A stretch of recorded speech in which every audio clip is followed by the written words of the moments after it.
বদ্রি পাখি দিয়ে ডিম বাচ্চা করানোর 100% সফল উপায়। আমি 5টি টিপস এই ভিডিওর মাঝে আলোচনা করব, যেটা জেনে রাখলে প্রতিটা ডিম থেকে বাচ্চা আসবে। নমস্কার বন্ধুরা, আজকে আমি বদ্রি পাখি দিয়ে কিভাবে ডিম বাচ্চা করাবেন সম্পূর্ণ A to Z প্র্যাকটিক্যাল পদ্ধতি জানাবো। যারা প্রথমবার ব্রিডিং করাতে চান তারা ভিডিওটি অবশ্যই শেষ পর্যন্ত দেখবেন, কারণ একবার ঠিকমতো সেট আপ করলে বদ্রি পাখি বছরে 3 থেকে 4 বার ডিম দেয়। তো চলুন শুরু করা যাক। প্রথমে আসি সঠিক জোড়া নির্বাচন।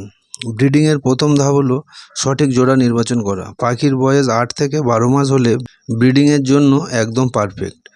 যে লক্ষণগুলো দেখলে বুঝবেন পেয়ার রেডি: একে অপরকে পরিষ্কার করে দেওয়া, একসাথে খাবার খাওয়া, ফিমেল পাখির নেস্ট বা হাঁড়িতে ঢোকার চেষ্টা করা এবং ফিমেল পাখির নাকের উপরে বাদামি রং আসা।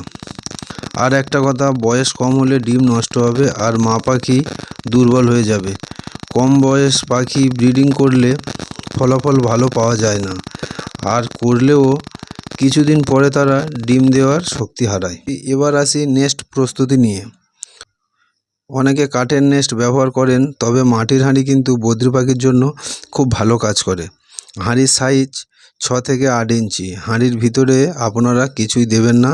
এবার যদি ডিম থাকা অবস্থায় বা বাচ্চা ফোটা অবস্থায় হাঁড়ির ভিতরে পাখির পটি থেকে যদি ভিজে ভিজে ভাব আসে, তাহলে আপনারা একটু কাঠের গুঁড়ো দিতে পারেন। হাঁড়িটি সবসময় খাঁচা, কেজ বা কলোনির উঁচু স্থানে সেট করাবেন। দেখবেন যেন হাঁড়ি বা বক্সটি নাড়াচাড়া না হয়। খেয়াল রাখবেন ঘর যেন খুব ঠান্ডা ও আর্দ্র না হয়। Breeding diet. এখন আসি সবচেয়ে গুরুত্বপূর্ণ দিক, ডায়েট। ঠিকমতো খাবার দিলে পাখি নিশ্চিতভাবে ডিম দেবে। রোজ খাবার তালিকায় সবুজ শাকসবজি রাখবেন, যার মধ্যে পালং শাক, কলমি শাক, বাঁধাকপি, গাজর ইত্যাদি।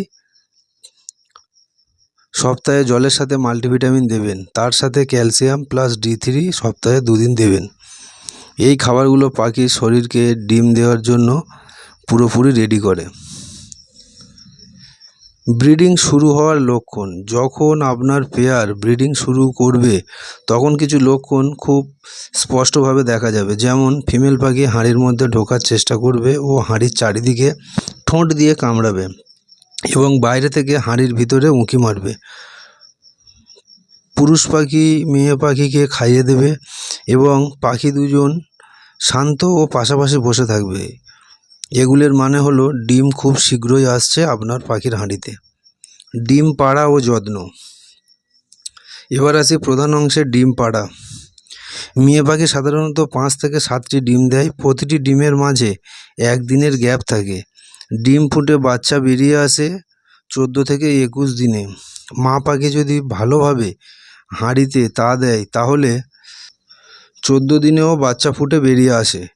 এই সময় কিন্তু 5টি কাজ আপনাকে কঠোরভাবে পালন করতে হবে, যেটা ভিডিওর আগেতেও বলেছি। 1 নম্বর, হাঁড়ি খুলে নামাবেন না। 2 নম্বর, খাঁচা কোনোভাবে নাড়াবেন না। 3 নম্বর, খাঁচার সামনে এমন কিছু করবেন না যাতে পাখি ভয় পায়। 4 নম্বর, খাবার যেন কখনো শেষ না হয় ও জল সর্বদা পরিষ্কার রাখবেন। 5 নম্বর, প্রতিদিন মিলেট ও ক্যালসিয়াম অবশ্যই দেবেন। এগুলি করলে আপনার একটি ডিমও নষ্ট হবে না। বন্ধুরা, বদ্রি পাখির ব্রিডিং কোনো কঠিন কাজ নয়। ঠিকমতো যত্ন নিলে প্রতিটি পাখি সুস্থভাবে ডিম দেয় এবং বাচ্চা লালন পালন করে। আমি নেক্সট ভিডিওতে বাচ্চা ফুটলে কিভাবে তার দেখভাল করতে হয় সেটা নিয়ে একটা ভিডিও দেব, তাই চ্যানেলটিকে সাবস্ক্রাইব করে রাখুন। আর ভিডিওটি যদি একটু উপকারে আসে তাহলে লাইক ও শেয়ার করুন। আর আপনার পাখি ব্রিডিং শুরু করেছে কি না জানাবেন। ধন্যবাদ।